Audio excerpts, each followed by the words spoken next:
So let me just say, I have a newfound respect for people who blog, vlog, and do all of this stuff and influence on a full-time basis. Cause let me tell y'all, this is difficult.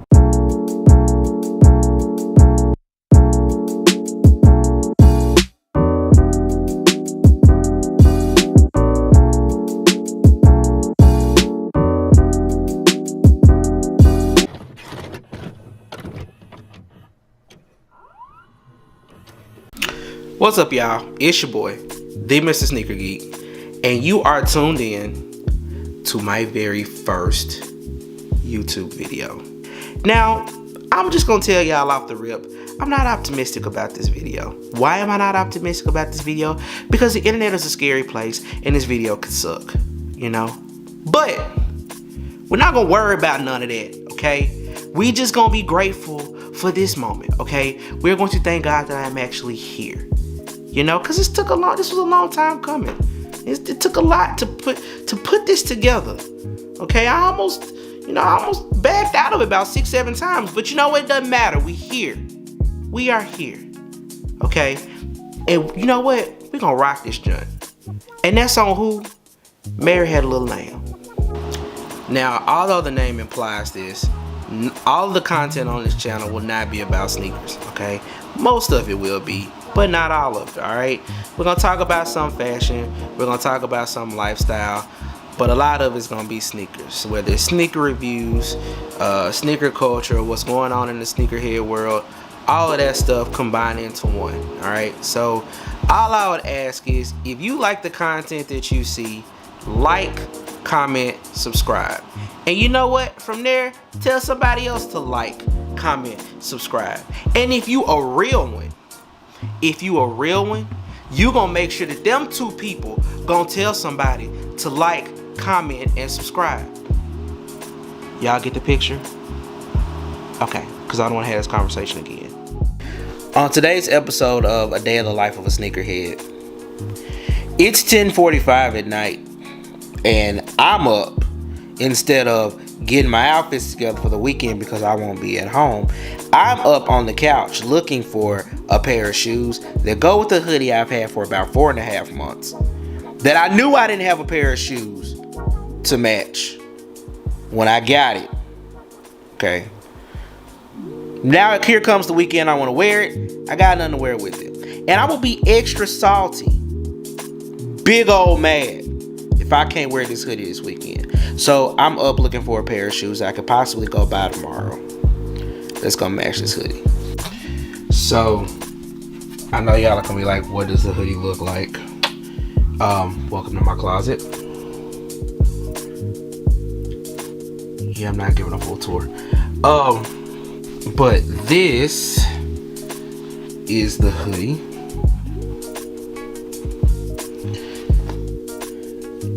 Excuse that my bed is not made. I work a 9 to 5, so as less as I could do in the morning, that's what I'm gonna do. I'm not making up no beds.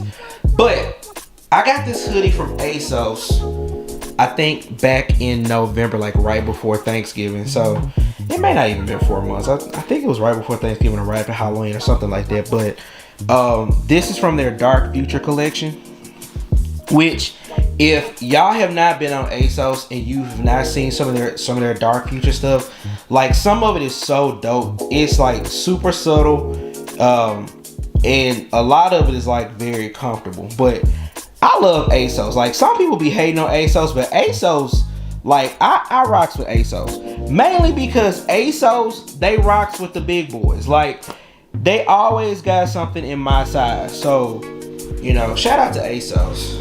But like, this hoodie is so simple but so dope. Like, this is the back design of it. Y'all, this material is so soft too. It's warm. I cannot wait to put this on. Hopefully I can find some shoes that go with it.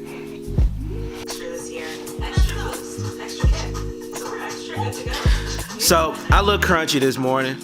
It's fine. Y'all might have guessed it, I didn't pack Jack last night. I ain't got none. I ain't outfit together. I don't know what I'm wearing. I don't know what I'm wearing this weekend. And you know, when you're the kind of individual that creates looks, not build outfits, it's a lot to it. It's difficult.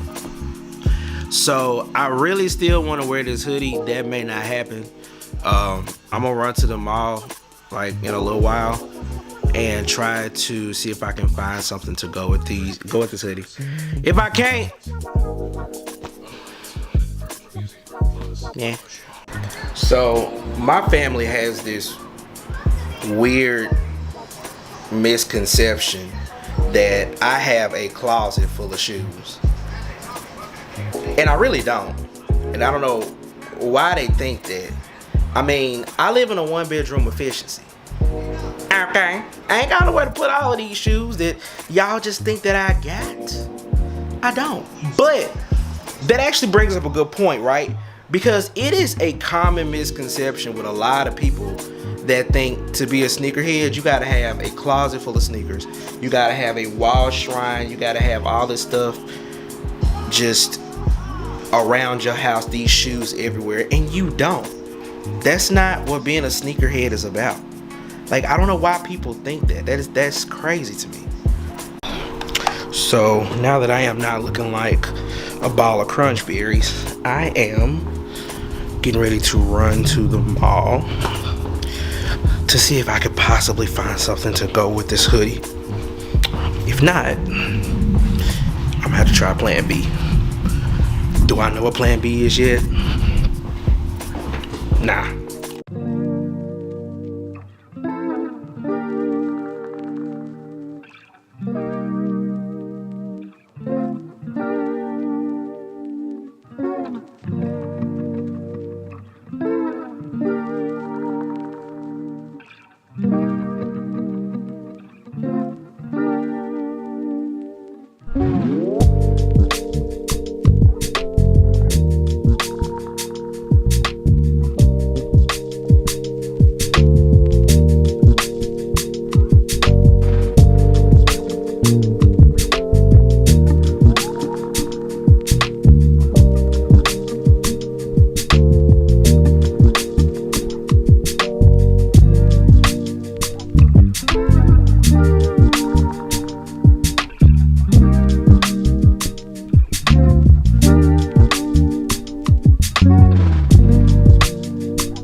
So I'm at the mall. I'm gonna run in 3 different stores. So we have a Journeys close to me. We have a Finish Line close to me. We also have a City Gear close to me, which y'all don't sleep on City Gear because some City Gears be having some heat, but that's a whole other story. So I'm gonna run to one of those 3 because I really don't feel like going to any other mall in the city. So I'm gonna see what they got. They don't have nothing. We're gonna hit plan B. Like I said, I don't know what plan B is, but we'll figure it out. Additional side note, I really despise wearing a mask. I'm ready for Rona. Rona, you gotta get your ass on, Rona. I'm tired of wearing these masks cause. A few moments later.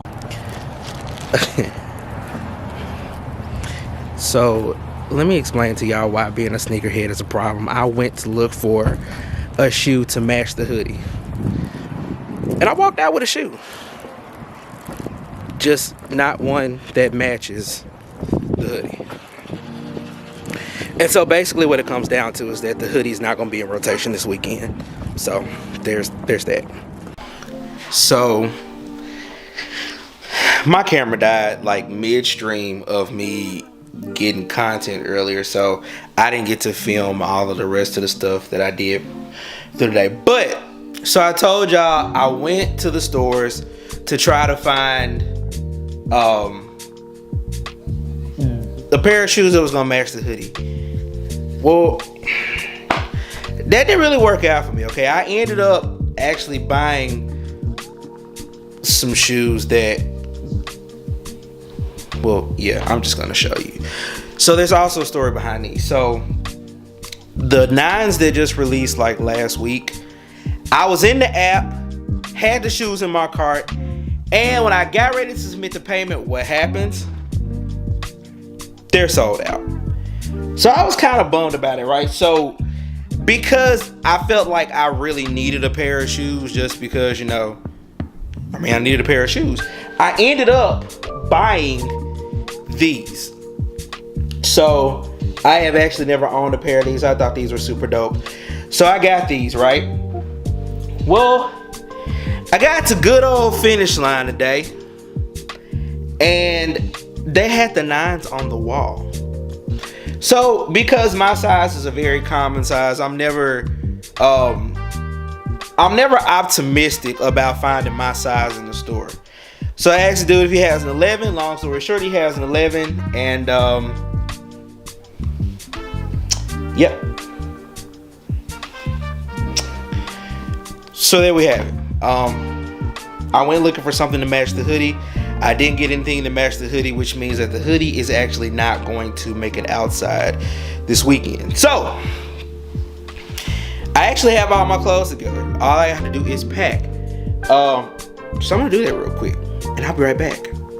Side note, every sneakerhead has that one accessory they can't live without. Okay, I have several, but we won't go there. But my favorite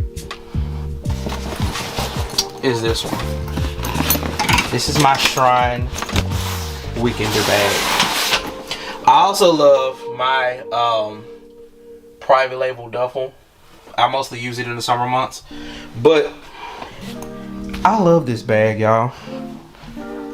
Eventually I'll do a review for you guys who are not familiar with it, but this is my favorite, like, for so many reasons.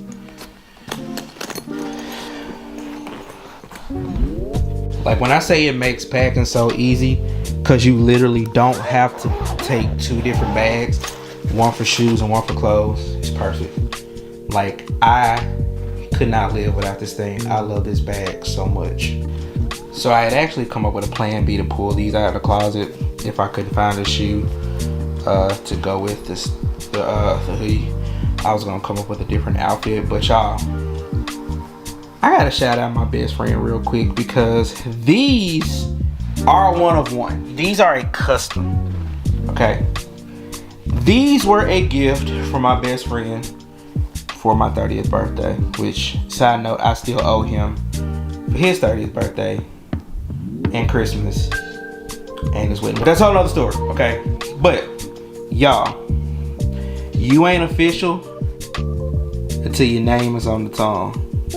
Boom. Bam. Bang. All right, let me get ready.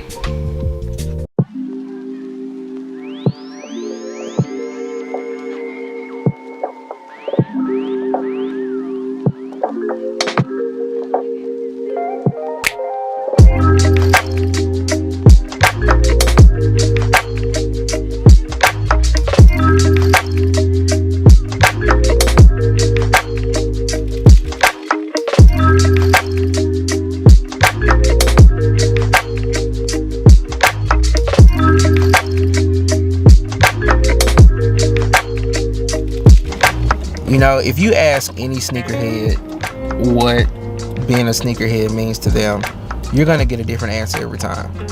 You know, because it's not the same for everybody. Some sneakerheads are more so into sneaker collecting. My whole mic just fell straight off the camera. Okay, now that I got this situated, what I was saying was, if you ask any sneakerhead what their definition of sneakerhead hood is, I just created a word, so, you know, if y'all hear that again, I'm gonna trademark that. But it's different for everybody, because sneakers mean something different to everybody. Some people use them as a comfort, some people use them as, you know, just a way to express themselves. But the main thing is that everybody, the one thing they all can agree on is being a sneakerhead is about the love of shoes. It's about the love of sneakers. It's about the passion for sneakers. It's no different from anything else that you have a passion for. Sneakers, to me, express my creativity. So for me, I don't always buy the sneakers that everybody else likes. And I'm openly honest about the ones that I don't like, the ones that I feel like are trash. I'm openly honest about them. But I'm also that person that buys sneakers that solely fit my style. I have sneakers in my closet that nobody else has, and nobody else would probably wear. So people always ask me, like, where did my love of sneakers originate from? Like, who influenced me? And honestly, my love came from two places. One, my family, of course. I had big cousins and uncles that was always wearing heat. Like, that was a given. But honestly, my other one came from TV. Like, two people on TV that were always wearing heat: Will Smith and Martin Lawrence. Like, if you a Fresh Prince or a Martin fan, you know. No questions asked, you know. Like, Martin gave us the Taxi 12s, he gave us the Steel Gray 10s, he gave us the Marvin the Martian 7s, he gave us the Concord 11s. Like, he gave us some heat. Will Smith, like, pretty much put everybody on game with the 5s. Like, 5s would probably not be as popular as they are now if it wasn't for Will Smith. Like, the Fresh Prince 5s, he gave us the black and red 5s. I mean, he gave us some heat.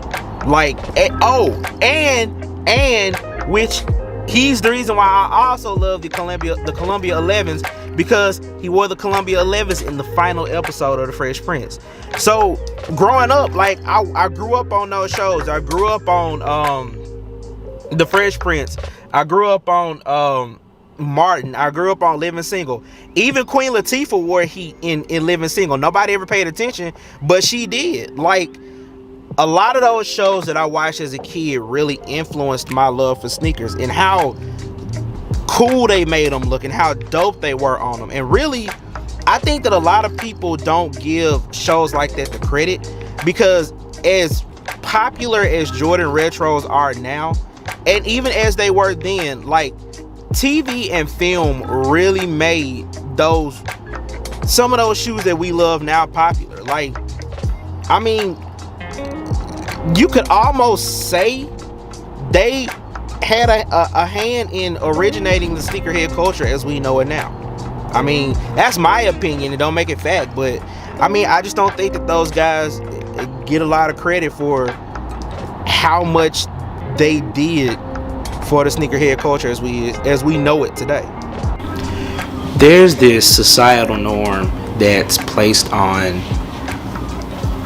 so many different things in life. Like, I hear a lot of people that are sneakerheads, they talk about what sneakerhead culture is, they talk about how it should be expressed, and what it does is it often deters some people who actually have a love and a passion for the craft and for the culture. It turns them off because they feel like they can't be a sneakerhead because they don't express it like everybody else does. So because they're not the kind of person that likes retros, because there are people out there who don't like Jordan retros, there are people out there who don't like Nike, there are some people out there who don't care for Yeezys. But because we're caught up in a hype beast culture, you have so many people that sell this idea that if you don't have those kind of shoes in your closet, you're not a sneakerhead. And that's not the truth. The truth is, you are a sneakerhead if you like Vans, if you like Chucks, if you like Nikes, if you like Reeboks, if you like Yeezys, Adidas, whatever you like, whatever you're passionate about. If you're passionate about sneakers themselves, if you love sneakers themselves, and they just make you feel fulfilled. I mean, because that may sound crazy, but some people get a fulfillment from those things. Then that makes you a sneakerhead. Being a sneakerhead is about expressing it creatively. I guess what I'm really trying to say in so many words is, don't let people define your thing, okay? And the unfortunate part is that a lot of sneakerheads try to define what sneakerhead culture should be, or what they think it should be. Sneakerhead culture is not what anybody thinks that it should be. Okay, the one thing that everybody should always agree on is that being a sneakerhead is just about the love and the passion for sneakers. And once you get past that point, how you create it, how you express your creativity, how you express the art, that's solely on you. So I think I'm gonna end this video here because I'm tired and it's been a long weekend and I'm just getting home. I need some sleep. I gotta go work in the morning. But I hope you guys enjoyed the video. Remember, if you like the content, like, comment, subscribe to the channel, and tell somebody else to like, comment, and subscribe. Alright. Mr. Sneaker Geek is signing off. And remember, stay drippy, my friends. Until the next video, peace.